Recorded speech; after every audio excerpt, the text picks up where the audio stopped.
अस्सलामुअलैकुम दोस्तों, कैसे हैं जी आप सब।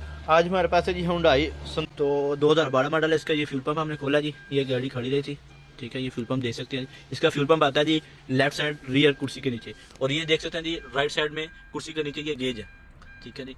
ये आपको 2 पिन वाली ग्रिप मिलेगी, ठीक है। ये गेज लगी हुई है, और ये देख सकते हैं ये पेट्रोल की क्या हालत हुई है। ये गाड़ी खड़ी रही है, अभी हमने ये पेट्रोल चेंज करना है, टैंकी सफाई करके फ्यूल पंप नया लगा के इंशाल्लाह हम आपको दिखाते हैं जी। तो दोस्तों ये देख सकते हैं अभी हम फ्यूल पंप लेके आए जी ओरिजिनल हुंडई का। ये है जी फ्यूल पंप नया, ठीक है। अभी हम ये लगाते हैं, लगा के इंशाल्लाह गाड़ी स्टार्ट करके आपको दिखाते हैं जी। तो दोस्तों ये देख सकते हैं अभी हमने फ्यूल पंप लगा दिया, अल्हम्दुलिल्लाह गाड़ी स्टार्ट की है, अल्हम्दुलिल्लाह गाड़ी सही हो गया, स्टार्ट हो गया जी।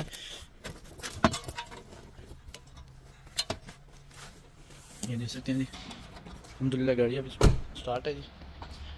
तो दोस्तों अगर वीडियो पसंद आई हो तो वीडियो को लाइक करें, चैनल को सब्सक्राइब करें, अपना बहुत सारा ख्याल रखिएगा।